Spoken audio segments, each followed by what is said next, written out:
Hurtling down a strip of asphalt at 100 miles per hour in a machine weighing thousands of pounds requires total mechanical control. But leaving the ground is not achieved by simply pulling back on a control yoke. Long before the wheels ever move, a pilot must solve a complex applied physics problem. The safety of the entire flight is determined before the engine is even started, right there on paper. Getting airborne requires generating a lift force greater than the aircraft's weight. That lifting ability is defined by a rigid equation: 1/2 the air density multiplied by the velocity squared multiplied by the surface area of the wing. The wing area is fixed by the manufacturer. That leaves the pilot to mathematically balance the aircraft's total mass against the current atmospheric density and the velocity of the ambient wind. Those variables can be measured, charted, and predicted, but right at the boundary layer where the sky meets the runway, the atmosphere is chaotic. Pilots must also contend with invisible fluid dynamics that exist outside standard mathematical models. To guarantee an aircraft can safely accelerate, lift off, and clear a standard 50-foot obstacle, a pilot must perfectly synthesize two things. They need the strict numeric outputs of their performance charts, and they need constant vigilance for unmapped atmospheric anomalies. True operational safety lives exactly at this intersection. It requires strict quantitative planning overlaid with dynamic qualitative awareness. When we evaluate takeoff performance, we calculate two distinct distances. First is the ground roll, the actual distance the tires spend rolling on the pavement from a standing start to liftoff.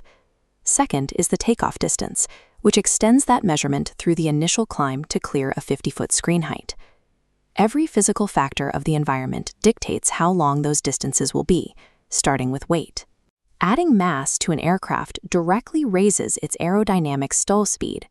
Because safe liftoff velocity is firmly tied to stall speed, a heavier aircraft must reach a higher speed before the wings can generate enough lift to fly. That extra acceleration time directly extends the required ground roll. Next is air density. The density of the atmosphere fluctuates constantly, dropping when the outside temperature rises or when the airport sits at a high elevation. Thin, low-density air penalizes the aircraft twice. First, fewer air molecules flow over the wing, reducing aerodynamic lift. The aircraft has to run further down the runway to achieve the necessary dynamic pressure. Second, that exact same sparse air flows into the engine. The engine cylinders are starved of the oxygen weight they need for combustion, which slashes the total thrust output. You have less power pushing an aircraft that now requires more speed. Add in the angle of the runway itself. A subtle 2% upslope forces the aircraft to fight gravity during the most critical phase of its acceleration, taxing already reduced engine thrust. Loading an aircraft to its maximum weight on a hot summer day at a high elevation airport creates a dangerous performance deficit. The physics demand a very long runway. To translate multivariable aerodynamics into actionable runway distances, pilots rely on standardized performance charts provided by the manufacturer. This graph calculates exactly how much pavement is required. We begin with the air density correction on the left. We enter at the bottom with the outside air temperature, trace up to the diagonal curve representing our specific pressure altitude, and draw a horizontal line straight across to establish our density baseline.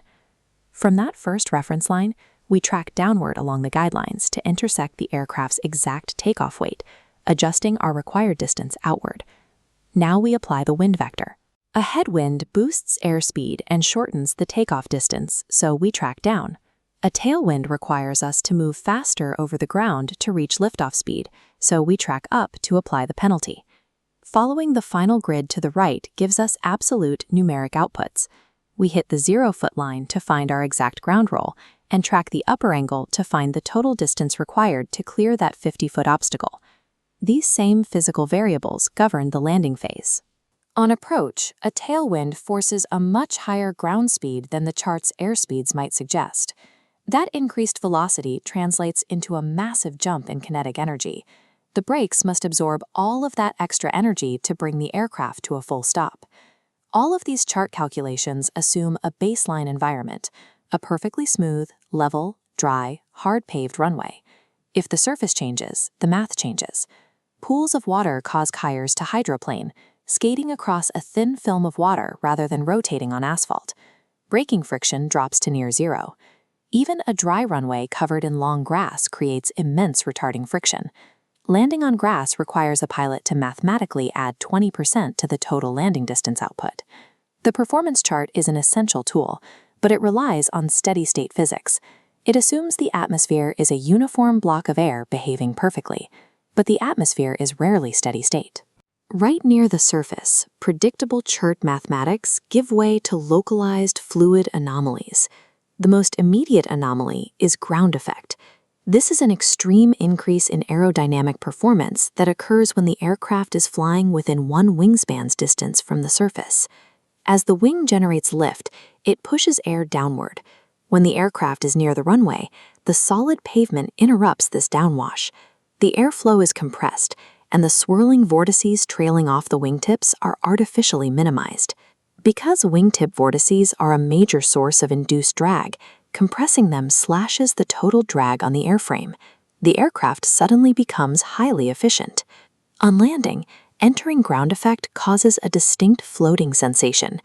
Because the drag drops off, the aircraft resists deceleration, gliding past the intended touchdown point and eating up calculated runway space. On takeoff, it presents a trap. An underpowered aircraft can lift off prematurely while riding the low-drag cushion of ground effect. But the moment the pilot tries to climb out of that one wingspan boundary, the drag normalizes and the aircraft sags, unable to climb. Ground effect creates a temporary illusion of aerodynamic efficiency. This illusion vanishes exactly when the pilot pitches up to clear their 50-foot obstacle. The physics of lift also leave hazardous scars in the air itself. Wake turbulence is a severe threat trailing behind heavy, slow-flying aircraft. To generate lift at low speeds, a large airliner flies at a high angle of attack. This creates massive, powerful trailing vortices spinning off the wingtips. These twin horizontal tornadoes slowly sink and drift with the wind, carrying enough rotational energy to roll smaller aircraft. The only safe option is spatial avoidance. A following pilot must stay above the heavy jet's glide path and touch down well beyond the point where the larger aircraft's wheels hit the ground. Equally dangerous is wind shear, a sudden, localized gradient change in wind velocity or direction. An aircraft has physical mass, which means it has inertia. It resists rapid changes in its speed over the ground. If a pilot flies an approach into a strong headwind, and that wind suddenly vanishes at low altitude, the aircraft's inertia carries it forward at the same speed over the ground. Without that headwind blowing over the wings, the indicated airspeed rapidly drops. The aircraft loses lift and sags below the glide path. To survive a severe undershoot, a pilot must immediately combat the shear by aggressively adding engine power to regain flying speed. Wake turbulence and wind shear act as instantaneous multipliers. They are invisible anomalies that can override the perfectly calculated distances from the performance chart in a matter of seconds. No safe takeoff or landing is initiated without running the exact mathematical calculus of the performance charts. The chart gives the pilot an absolute, legally binding envelope. It proves what the machine is capable of achieving when the environmental variables are stable. But the atmosphere is never entirely stable. The air behaves like a fluid, full of invisible shears, ground effects, and trailing vortices. Pilots must constantly layer qualitative situational awareness over their quantitative data. That is the reality of aircraft performance. The master pilot calculates the exact aerodynamic ideal, but flies the dynamic reality.